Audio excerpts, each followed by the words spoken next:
The elevator doors hissed open onto the polished marble of the FortuneOne HQ lobby, where everything smelled like fresh orchids and power.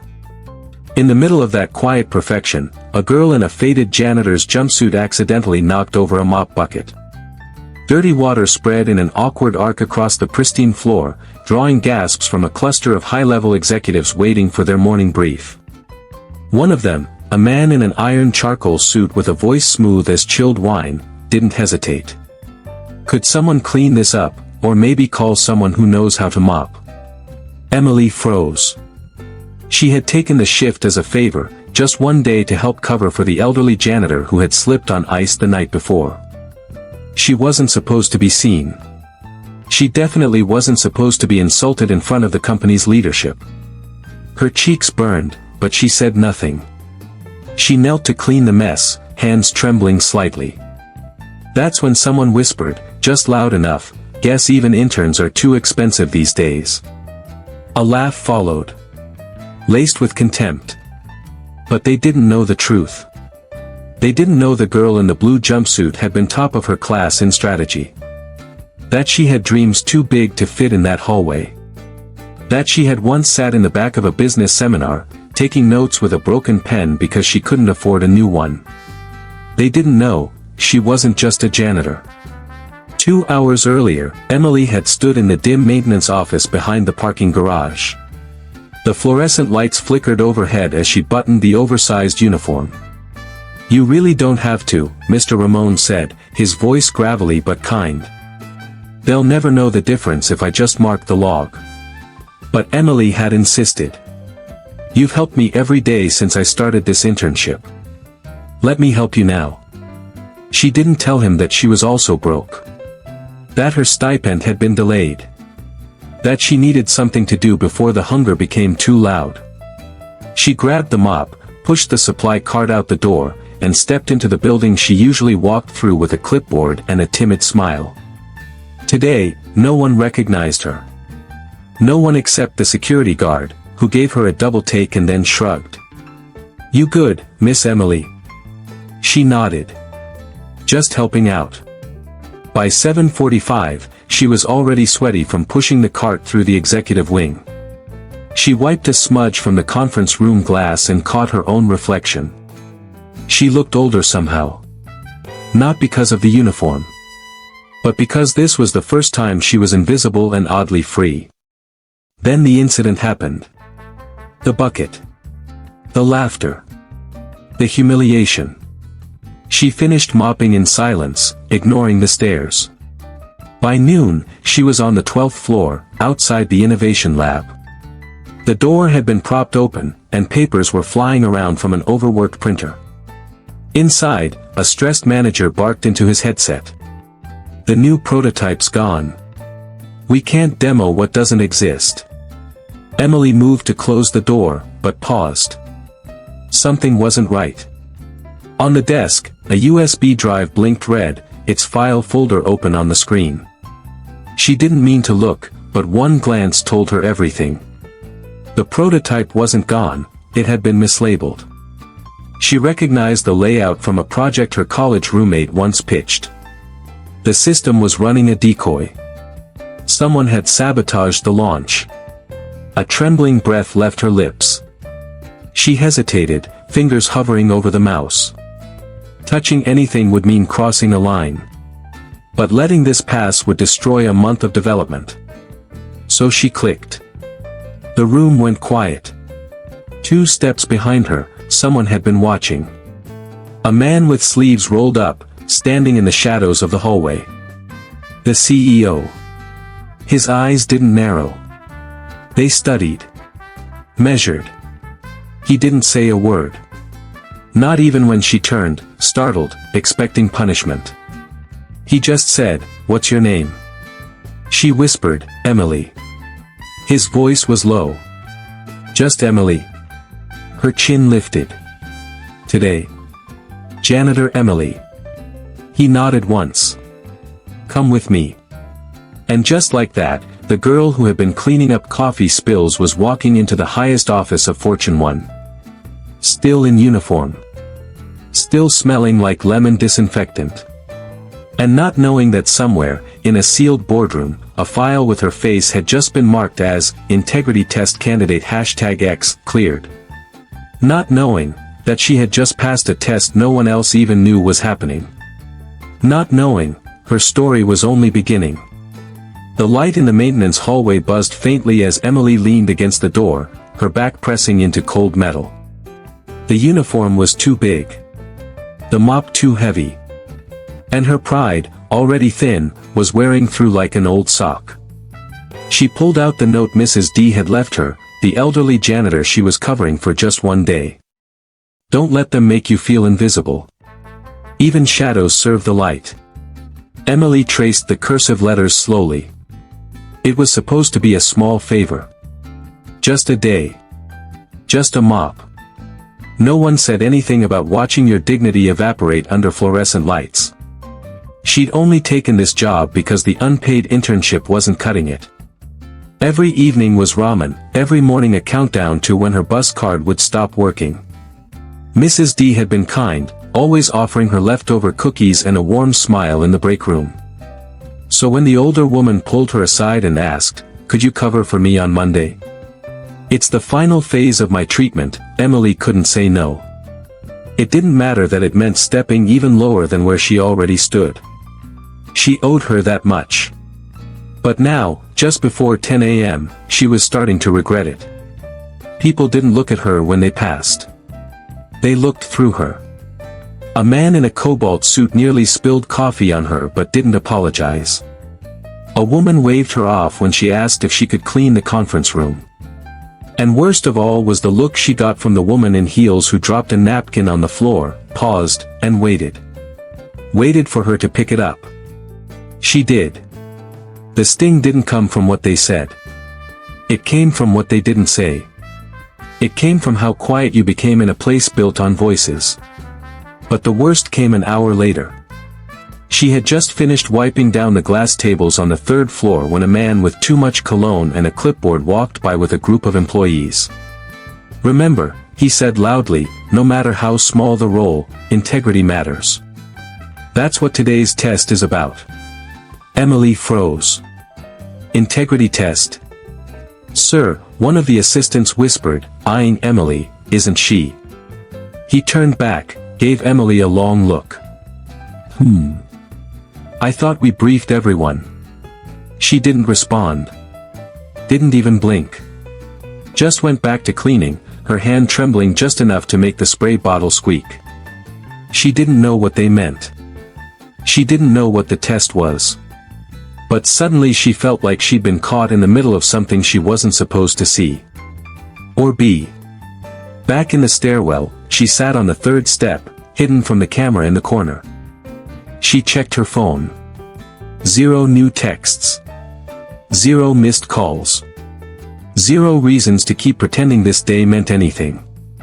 She thought about her mom, about the way she used to leave little notes in her lunch bag, back when life still had chapters written in pencil, not in red ink. "You're worth more than what they see," her mother once told her during a middle school talent show where she forgot the lyrics and cried in front of 300 people. Today, that voice felt far away. What was she doing here anyway? She wasn't an employee. She wasn't even a full-time intern. She didn't have the right shoes, the right bag, the right anything. All she had was the mop and the badge borrowed from a woman who still believed in hope after 3 chemo sessions. Maybe that's why Emily didn't go home. Maybe that's why, when the building fire alarm began to blare on floor 6, she didn't run. She looked around, realized no one else was near the data server room, and noticed the faint smell of something burning. She ran in. Someone had left an electric kettle plugged into a surge strip beside a tangle of exposed wires. The whole corner was smoking. Emily didn't scream. She just yanked the plug, grabbed the fire extinguisher, and squeezed. The cloud swallowed the room. For a moment, it felt like the entire building had gone silent. Just her, her lungs full of panic, her hands gripping metal, and the fire dying in front of her. One beat. Then another. She wiped her face with the sleeve of her oversized janitor jacket. Her badge was covered in powder. Her shoes ruined. And still, no one knew her name. Later that afternoon, as she sat near the exit stairs with a wet paper towel trying to clean soot off her fingers, a voice echoed down the hallway. "You." Emily looked up. A man in a charcoal gray suit stood at the end of the corridor. He had the kind of presence that made people shift when he entered a room. She didn't know who he was. But he definitely wasn't just another employee. "You're not on any of our rosters." "I'm temp staff," she replied, standing slowly. He stepped closer. "Which agency?" She hesitated. "I'm just helping out today." "For Mrs. D." His eyes narrowed. "Mrs. D? She's not due back until next quarter." Silence. Thick. Unmovable. Then his expression changed. Just slightly. Not suspicion. Curiosity.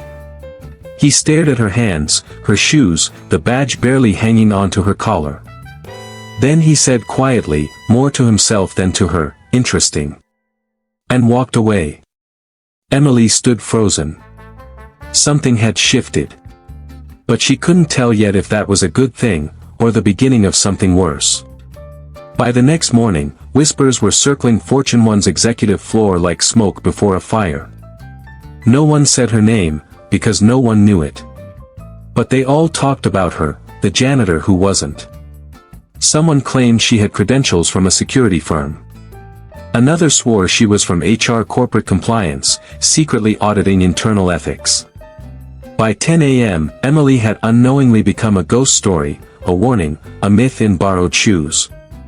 In the cafeteria, a young assistant whispered to another while stirring sugar into his overpriced latte, "I heard she walked straight into the server room fire." No hesitation. That's not janitor behavior. That's protocol. His friend raised an eyebrow, nodding slowly. Or military. That calm. That's trained. Neither of them noticed Emily, standing quietly just behind the beverage cooler, pulling a rag across the handle. She heard it all. She wasn't supposed to, but the words sank deep anyway. Not because they were right, but because they were the closest thing to recognition she'd felt since walking through the company's rotating glass doors. Later that day, a man from the legal department passed her in the hallway. He stopped mid-stride, turned, and gave a half-smile. "Glad to see you're still with us," he said carefully. "We've been curious." She blinked. "About what?" "Let's just say your name is floating around places it normally wouldn't." And with that, he vanished around the corner, leaving her more confused than reassured. By noon, she was called to the 12th floor, a place she wasn't even aware janitors were allowed to enter. A receptionist with too much perfume handed her a sealed envelope. Inside was a small black badge. Unmarked. Just a letter E in silver. Beneath it, a sticky note with a time and room number. 315, R&D Wing, South Building. Emily sat in the break room holding it between her fingers like it might dissolve. She considered ignoring it. She could leave, text Mrs. D, and pretend the day never happened. But something in her said no. Not yet. At 3:15 sharp, she walked into the room. It was sleek, glass walls and minimalist furniture, like a magazine ad come to life. Inside sat a woman with snow-white hair pulled back in a sharp ponytail. Her name tag read, J. Rivers, Chief Innovation Officer. She motioned for Emily to sit. "No small talk," she said. "I'm not here to ask about your mop skills." Emily stayed silent. "Yesterday," Rivers continued, tapping her pen on a folder, "you averted a short circuit that could have shut down our archive system. You entered a high-clearance zone without panic, didn't leave until the hazard was contained, and didn't even report it. That's either bold, or strategic." Emily shrugged. It just felt like the right thing to do. Rivers narrowed her eyes. "Tell me something. Are you with them?" Emily blinked. "With who?" The audit team. Ethics division. They've been sending shadow observers lately, posing as interns, clients, janitors. You're not one of them? No, Emily said softly. I'm just helping out. For someone who was kind to me. A pause. Long enough to stir doubt. Then Rivers smiled. Not a warm smile. A knowing one. That's good.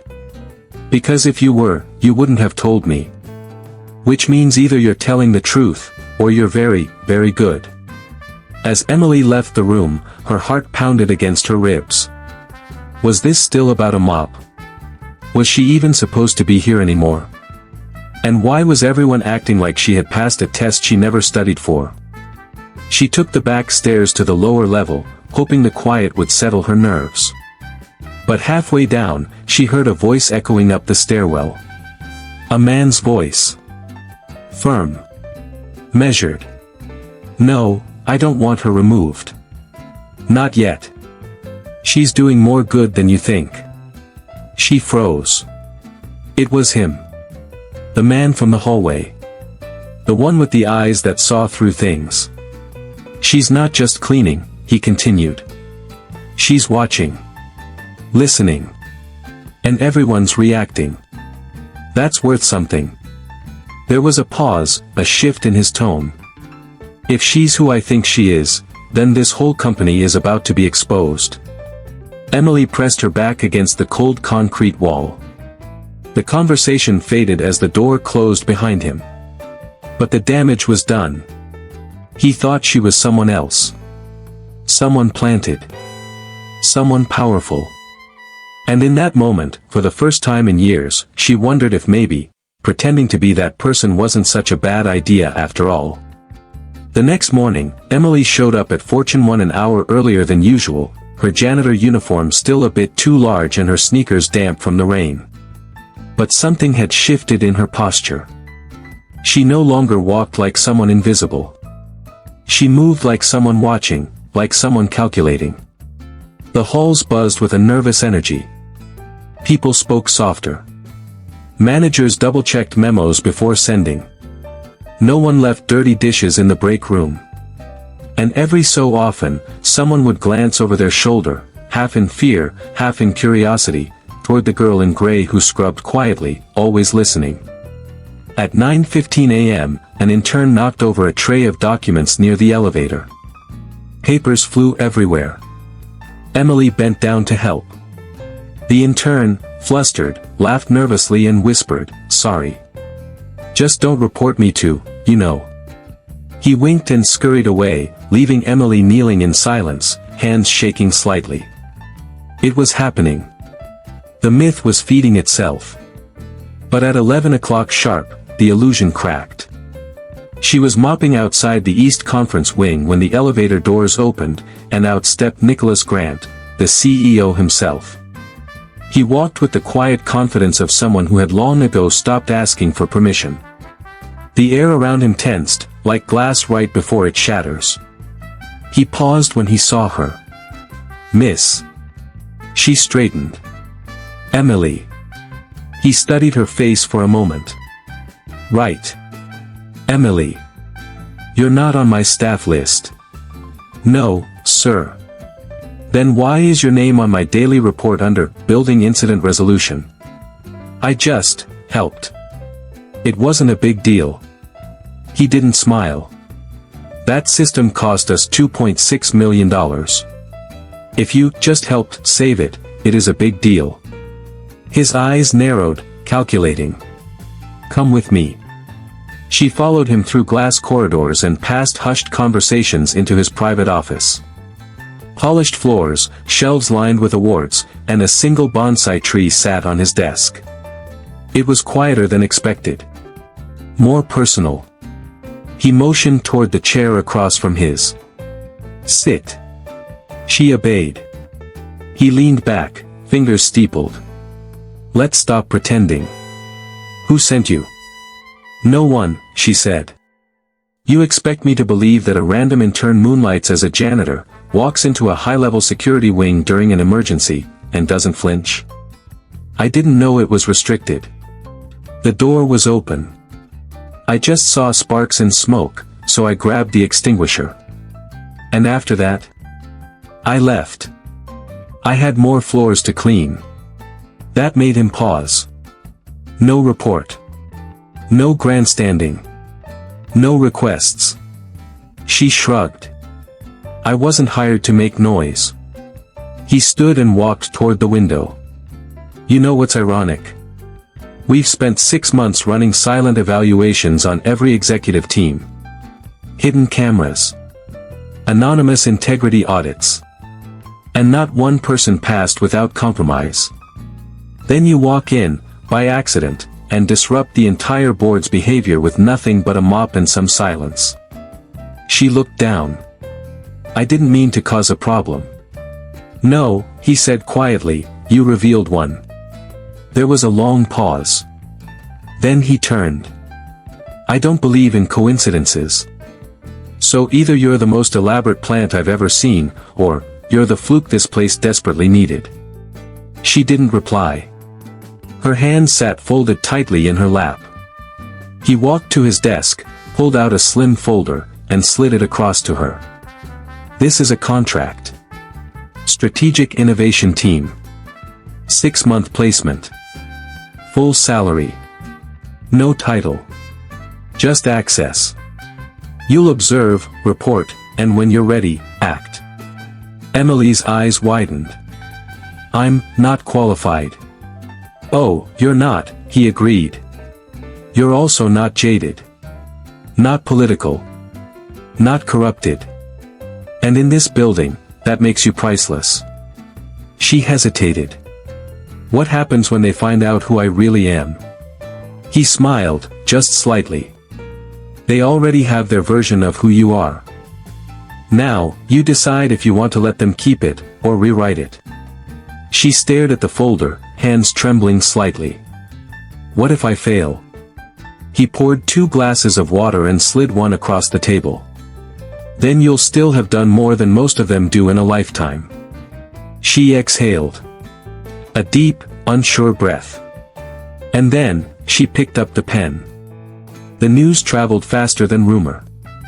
By Monday morning, Emily wasn't just a name, she was a presence. Whispers followed her through the hallways. Some stared. Others avoided eye contact completely. They didn't know what she was. Spy.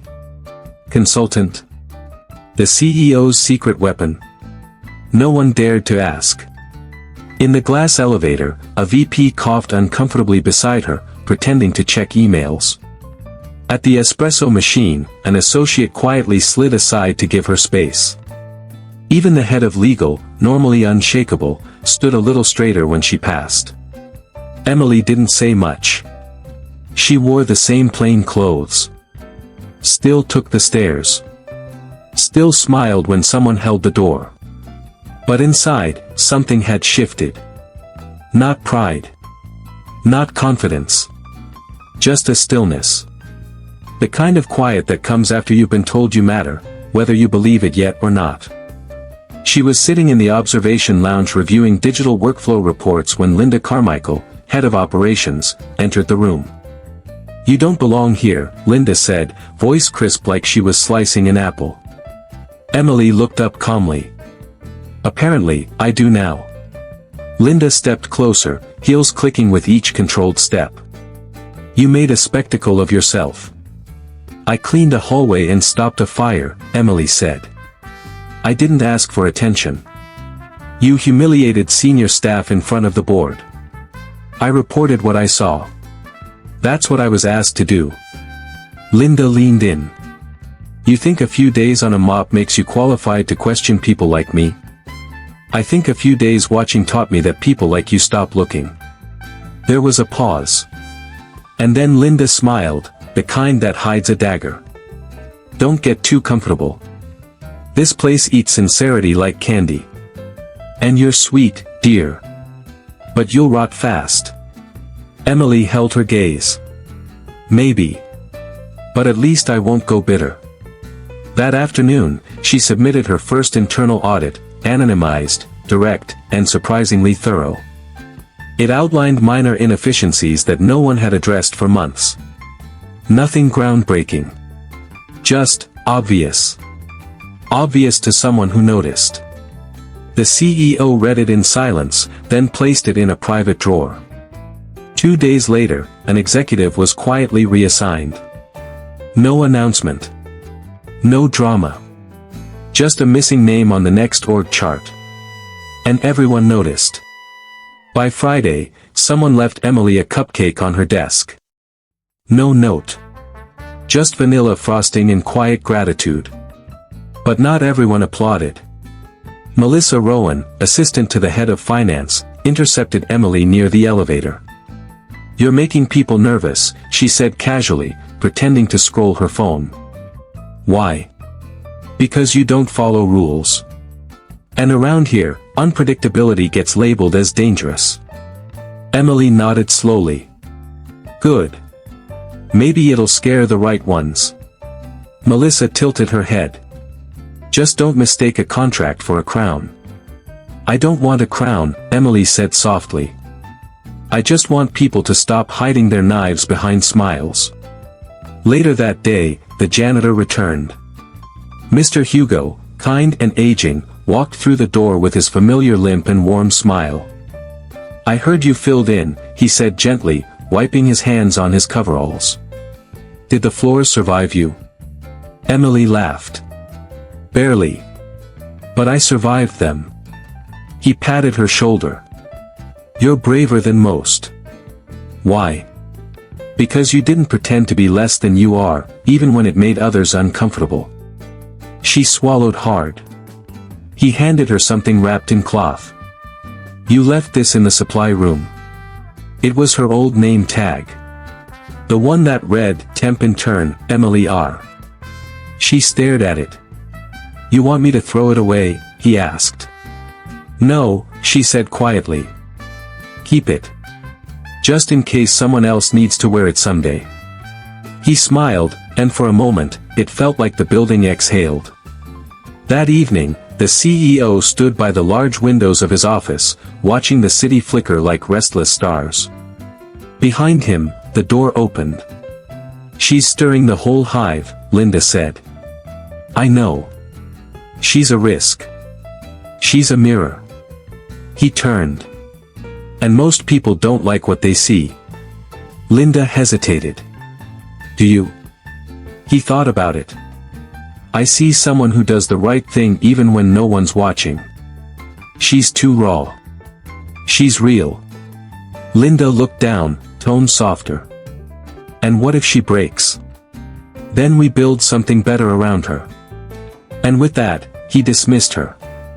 As the city buzzed below, Emily sat at her small apartment window, watching headlights streak the pavement. Her phone lit up with a single message from an unknown number.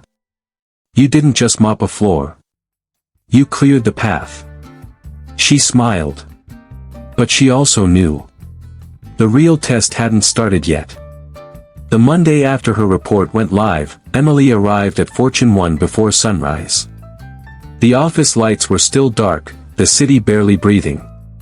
She walked slowly through the marble-floored lobby, her sneakers tapping against silence, and stopped by the supply closet, not because she needed anything, but because that's where it all began.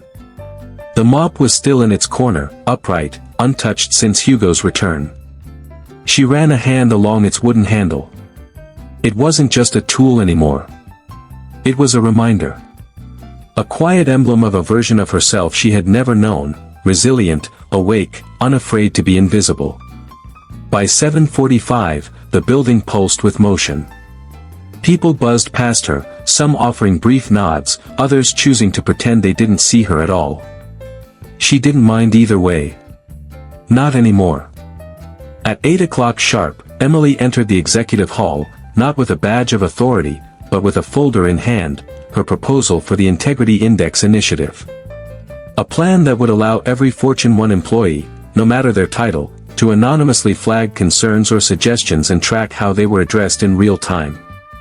Too bold, one director had said in last week's feedback meeting. Too exposed, another murmured. But today, the CEO had asked her to present it directly. Inside the boardroom, the windows stretched across the skyline. Leather chairs circled a long obsidian table. Executives filed in, some wary, some curious. At the head sat the CEO, still and unreadable. Emily stood at the opposite end, pulse steady. She didn't stutter. Didn't apologize. She spoke clearly, grounding each slide with logic, transparency, and what she called operational dignity. Her voice didn't waver when she said, because systems fail when people think their voices don't matter. We don't need more meetings. We need mirrors. And courage. There was a pause. Then the CEO leaned back and said only 4 words, "Let's make it happen." The room rippled. Later, as people poured out, murmuring approval and some reluctant respect, Emily remained behind. She gathered her notes, paused by the window, then turned to leave, only to find someone waiting outside. It was Jordan, a young data analyst barely out of college, holding a mug too big for his hands. "I just wanted to say," he began nervously, "thanks. For, doing this." Emily smiled. "You mean not getting fired?" He chuckled. "No. I mean, showing us it's possible to be seen, even if you're not one of them." She tilted her head. "You're seen, Jordan. You always were. They just didn't look." He blinked, eyes watering slightly. "You think I could help on the index team? Maybe on the feedback side?" Emily nodded. "Of course. We'll need real ears, not just reports." And with that, a new alliance formed, not of titles, but of integrity. By midweek, a few desks down, she found a small yellow post-it tucked beside her monitor. "I never thought someone like me could feel brave in this building. Now I do. Thanks to someone like you." No signature. That night, Emily took the long way home. She walked past the alley behind FortuneOne, where the trash bins buzzed under old lights, and paused at a bench across from the building. She watched the skyscraper glow from the inside out. This time, she wasn't looking at a place she didn't belong. She was looking at a place that had finally cracked open. A place slowly learning to see. When she got home, her phone buzzed. It was Hugo. He had texted a photo, the janitor's closet, now cleaned and rearranged.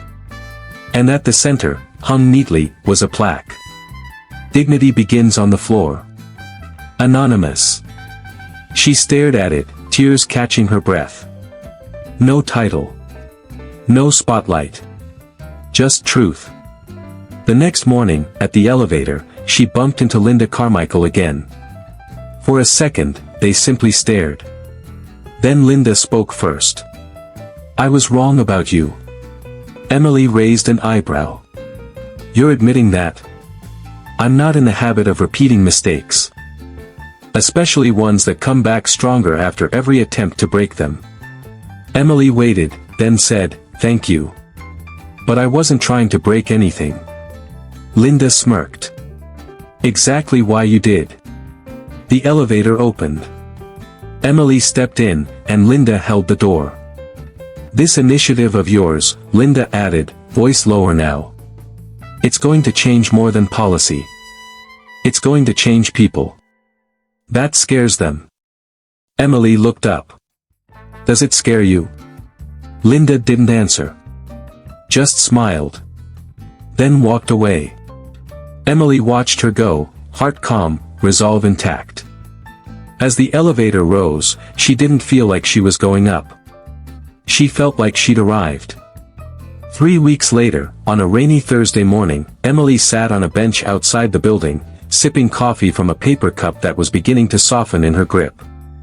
Across the street, FortuneOne's mirrored glass reflected the gray sky, the world going on as always. But today felt different. She was waiting. Not for a meeting or a paycheck or a pat on the back, but for someone. The old bus pulled up, groaning softly, and the doors wheezed open. Out stepped Hugo, hunched but steady, with a janitor's bag slung over his shoulder and a half-smile tugging at his weathered face. She stood and gave him a nod. "Thought you might be in a penthouse by now," he said, teasing gently. "Turns out I'm allergic to corner offices," she replied, handing him a warm croissant wrapped in paper. "Welcome back." He sat beside her, steam rising from the pastry. "I saw the initiative. The Integrity Index. They say even the CEO logs into it now, anonymously. That's something." She smiled. "It's not about them seeing me anymore. It's about them finally seeing each other." Hugo nodded, chewing thoughtfully. "You know," he said after a moment, "when I first asked you to cover for me that day, I didn't think twice. You were just the kid always fixing the broken copier. But later, I realized, maybe the mop was meant for someone brave enough to carry more than dirt." Emily blinked, a lump catching in her throat. "I didn't do anything heroic, Hugo. I just showed up." "Exactly," he said. "Most people don't." The rain began to slow, turning into a light mist that clung to the edges of her coat. She looked up at the building, floor after floor of glass and silence, and suddenly remembered something. "I never told you, did I?" she asked. "Told me what?" "The cameras," she said. "It wasn't a coincidence. That day, when I was cleaning, they were running a hidden ethics audit. They thought I was a plant. An undercover inspector. That's why the CEO called me in." Hugo stared at her for a beat, then broke into quiet laughter. "So let me get this straight. They mistook you for a corporate spy, and it worked?" Emily laughed too. "Yep. I was just trying not to mop the CEO's shoes." They sat in silence, sharing warmth, steam, and an invisible victory. A gust of wind pushed a damp newspaper across the pavement. Emily reached out and caught it just before it tumbled into a puddle. She glanced at the front page. There, in the corner, was a small feature titled, "From Janitor to Policymaker, the Voice That Cleaned More Than Floors." No photo. Just words. Hugo looked over her shoulder and smiled. "Guess some stories don't need a spotlight. Just a ripple." She folded the paper and tucked it into her bag. Then stood, brushed the crumbs from her lap, and extended a hand. "You coming?" "Where to?" She pointed up at the building. "Back inside. There's still work to do." He took her hand. They walked in, side by side. Past the marble lobby, past the security gate, past the place where she had once been invisible. As they reached the elevators, one of the young receptionists looked up from her desk, eyes wide. "Wait," she whispered to a colleague. "Isn't that her?" Her friend nodded slowly. "Yeah. That's the girl who started the fire, with a mop." The doors slid closed. Inside the elevator, Emily stared at her reflection. Still her. Still quiet. But now, unshakable. She looked over at Hugo. "Ready?" she asked. He smiled. "Always." And as the elevator rose, the past faded behind them, not erased, just woven into the foundation of what was now undeniably hers. A place where voices mattered. A place where someone like her was finally seen.